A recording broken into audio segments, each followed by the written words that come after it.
She served millionaires during the day and survived on leftover food at night. But when the restaurant owner discovered the secret Vanessa was hiding from her own son, everything changed. Ethan Reed froze as he entered the restaurant kitchen. The waitress was placing leftover food from customers into small aluminum lunchboxes. Vanessa Brooks glanced quickly around, grabbed an almost intact piece of steak, some potatoes, a still warm bread, and closed the package with trembling hands. She did everything quickly, hidden, like someone desperate not to be seen. The owner of the Golden Oak remained standing in silence. That was one of the most luxurious restaurants in Chicago. Famous businessmen dined there every night. Glasses gleamed, piano played in the background. Money seemed endless in that place. But Vanessa had worked there for 11 years, and Ethan had never seen her do this. Never. Vanessa placed another lunchbox inside an old, worn-out bag. Then he heard footsteps behind her. His face lost its color. She immediately closed her purse against her chest, but he was just a cook hurrying by. Vanessa breathed a sigh of relief. Ethan noticed something strange at that moment. This didn't seem like theft. It seemed like shame. The next day, it happened again. Ethan watched, hidden from the kitchen doorway, as Vanessa waited for the wealthy customers to leave their tables. She carefully chose the least stirred dishes, the most whole pieces, the still warm food, like someone trying to assemble a worthy meal for someone else. Ethan didn't understand. The staff were having dinner in the restaurant before service began. Why was she acting like this? On the third night, Ethan decided to observe more closely. An elegant customer got up from her table saying, "I barely touched the food." The plate was practically whole. Vanessa stared at that meal for a few seconds, in silence. Then, discreetly, he put everything in the takeout container. But before closing the lid, she stopped. The smell of the hot food seemed to have dismantled her from the inside. Vanessa squeezed her eyes shut for a second, like someone fighting against their own hunger. This hit Ethan like a punch. Ethan noticed something else at that moment. Vanessa was crying, but she was trying to hide it. Then she put away the takeout containers, held her bag against her chest, and left the restaurant in the pouring rain. Ethan watched from the window. Vanessa protected her bag from the rain more than her own body. It was at that instant that he decided to follow her, without imagining that the woman who served millionaire clients every night was returning to a reality so cruel that it would make Ethan lose sleep forever. The rain grew heavier and heavier as Ethan Reed followed Vanessa's bus through the streets of Chicago. She kept clutching her bag to her chest, protecting the food containers, not her own body. This began to deeply bother Ethan. When Vanessa got off the bus, the restaurant owner noticed she had gone far beyond the usual areas of the city. The buildings began to look dilapidated, the streets emptier, the lights dimmer. Vanessa walked quickly through the rain, dodging puddles and clutching her bag as if she were carrying something precious. Then she entered a narrow corridor between two old buildings. Ethan parked further away and decided to continue on foot. Water dripped down the cracked walls. The smell of mold was strong. A light flickered in the dark corridor. This seemed impossible. Vanessa served millionaire businessmen every night and returned to this place. She began to climb a rusty staircase. On the second floor, Vanessa finally stopped before an old, peeling door. But before entering, she did something that shattered Ethan inside. Vanessa quickly wiped away her tears and forced a smile. like an actress preparing to go on stage. Then she opened the door. Curious, Ethan discreetly approached the partially open side window and froze. The place was practically empty. A thin mattress on the floor, buckets collecting rainwater, moldy walls, no refrigerator, no sofa, only silence. Vanessa carefully placed the food containers on a small makeshift table. Then she heard a sound on her old cell phone charging near the wall. Video call. A young man's smiling face appeared on the screen. "Hi, Mom." And immediately Vanessa changed. Her smile lightened, her voice gained energy, as if all that poverty had disappeared for a few minutes. "How was London today?" she asked excitedly. The boy began showing her books, streets, and photos of the university. Ethan noticed another painful detail. Vanessa always positioned her cell phone against the only less damaged wall in the room, completely hiding the reality. Then the power went out for a few seconds.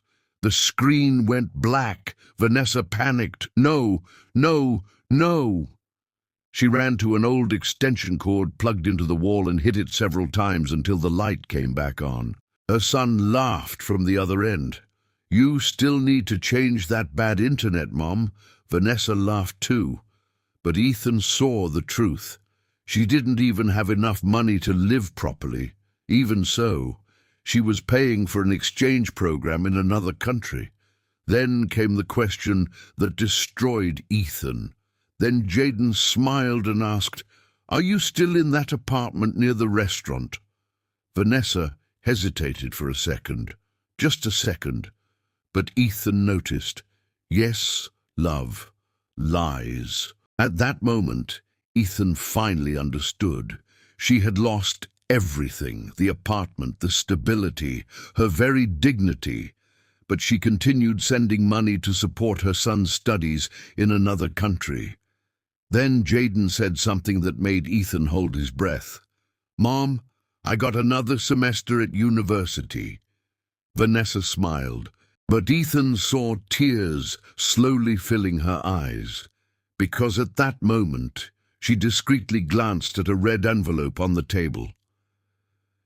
Final payment notice. And what Vanessa did after the call ended was even more painful. The call ended, and Vanessa's smile vanished instantly. The small room fell silent again, dark, heavy. For a few seconds, she just stood there staring at the blank screen of her cell phone, as if those few minutes talking to her son were the only good part of her life. Then Vanessa took a deep breath, slowly opened one of the takeout containers, and began dividing the food into small plastic bowls. Ethan watched everything through the window. Every move she made seemed calculated. A little rice in one bowl, half the meat in another, pieces of bread separated into napkins. Survival. That wasn't dinner. It was planning for the next few days. Then Vanessa opened a small old cupboard near the wall.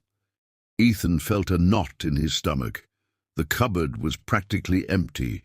2 bottles of water, a dented can, a few carefully stored ketchup packets. That's all. Vanessa placed the portions inside the cupboard like someone protecting something precious. Then she pulled a stack of envelopes from under the table.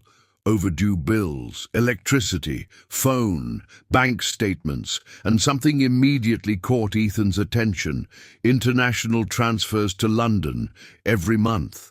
Vanessa picked up an old calculator and began to quietly do calculations.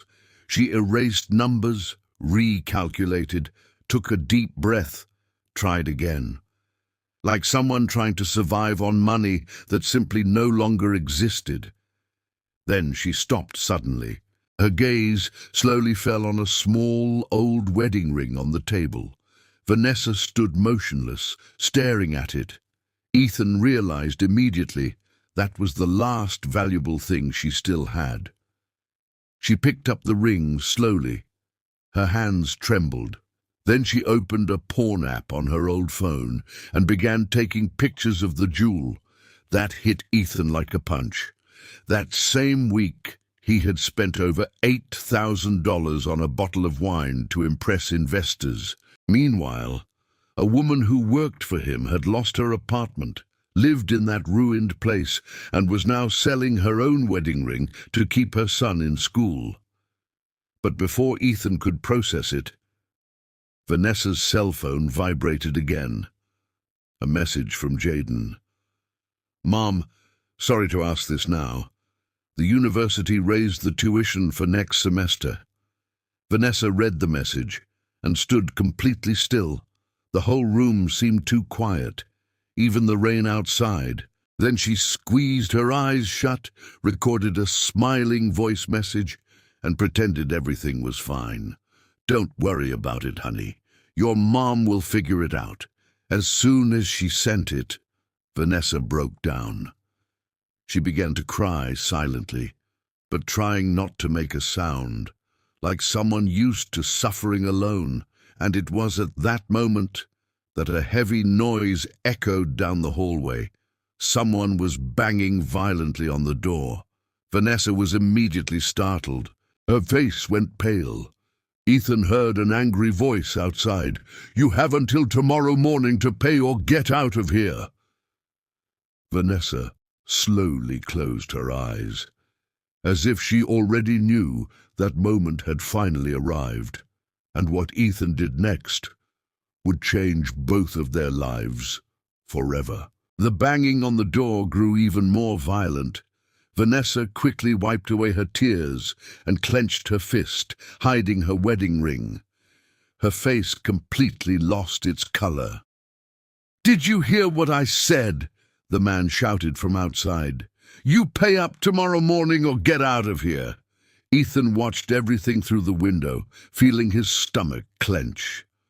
Vanessa walked slowly to the door. Her legs felt weak. When she opened it, a large man entered the room without waiting for permission. He looked around with disdain, the wet mattress, the moldy walls, the buckets collecting water. Then he let out a cruel laugh. "You've really sunk, haven't you?"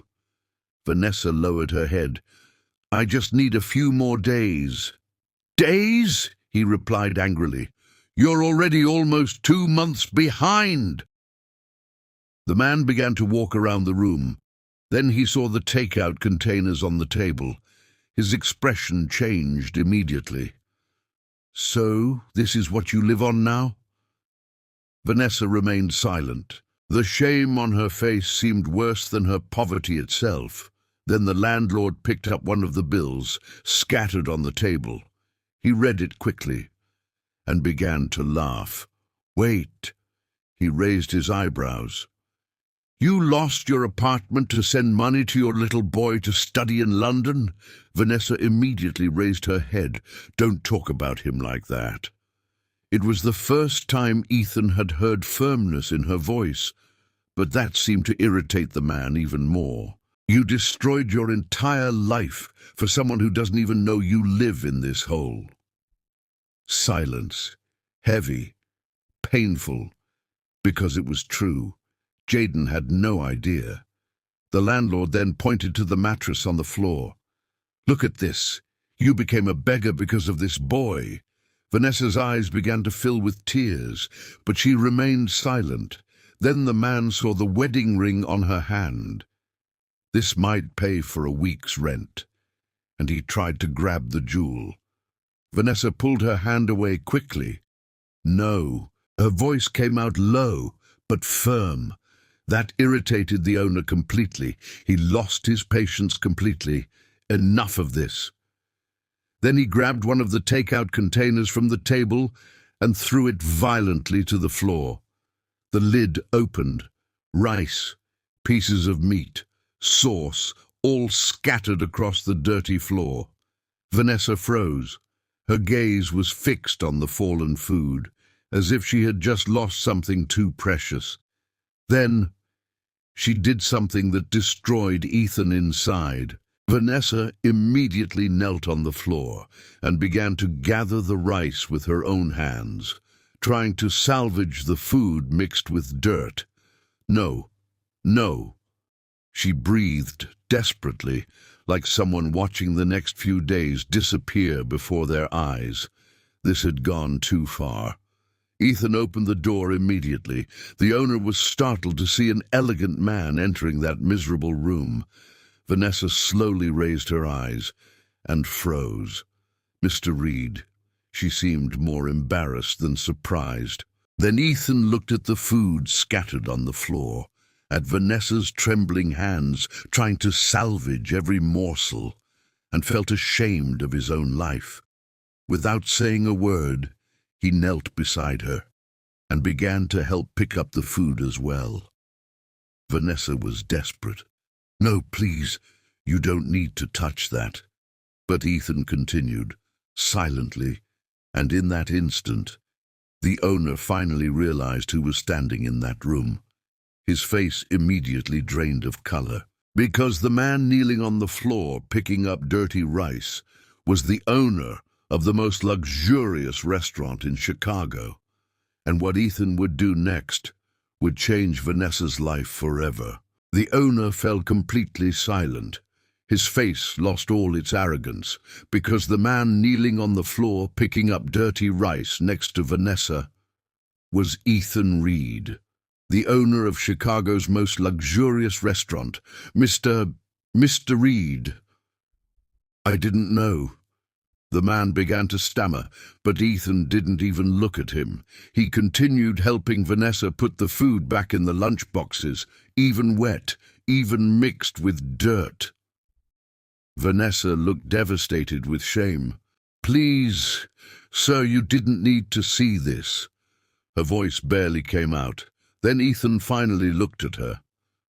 "How long have you been living here?" Vanessa lowered her eyes. 3 months. Ethan remained silent. 3 months serving millionaire businessmen with a smile on my face, and returning every night to that dilapidated place. "Why didn't you ever ask for help?" Vanessa clenched her trembling hands. "Because the money needed to go to my son." Then he looked around the room and smiled sadly. "It's the opportunity of a lifetime. If he has a better life than mine, then it was worth it." That hit Ethan deeply, because for the first time in many years, he realized he was facing someone much stronger than him. The landlord tried to interrupt. "Look, Mr. Reed, I just want my rent. Shut up." Ethan's voice came out cold. The man froze immediately. Then Ethan slowly took the expensive watch off his wrist and placed it on the table.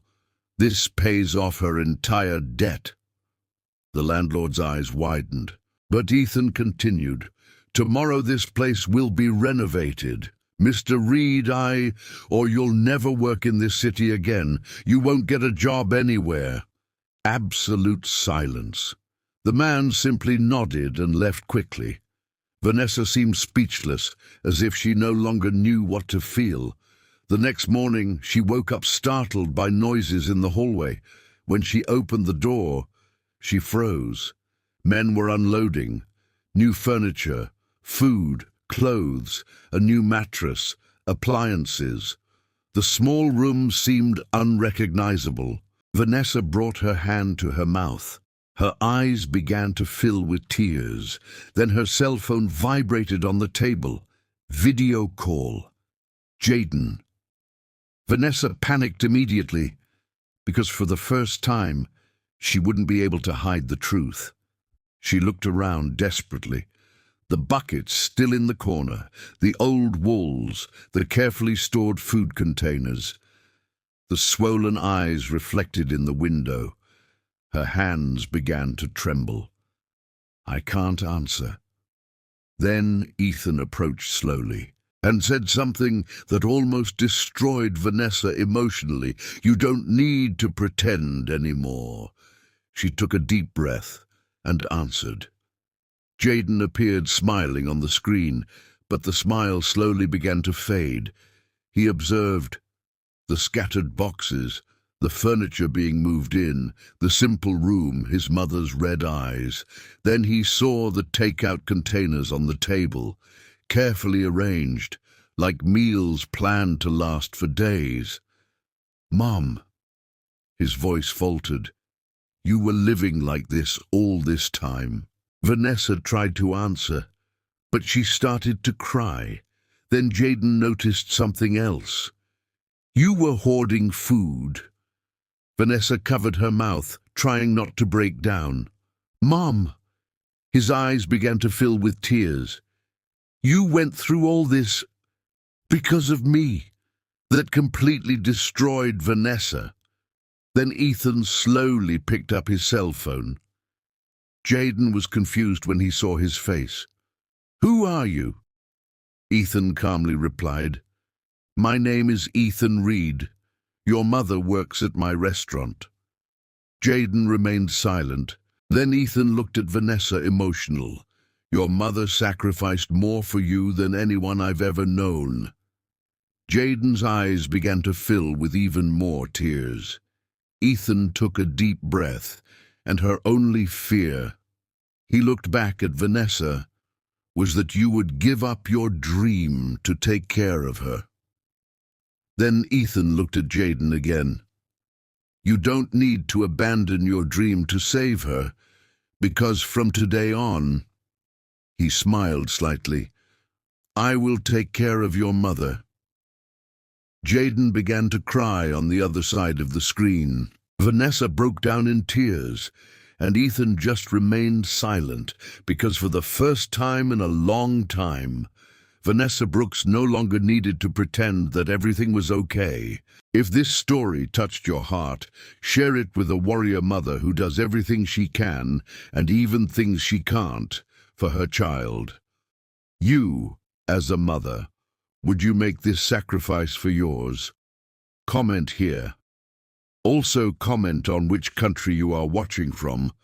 I want to know the reach of this moving story. Leave a like to support the channel and subscribe so you don't miss any stories worth listening to.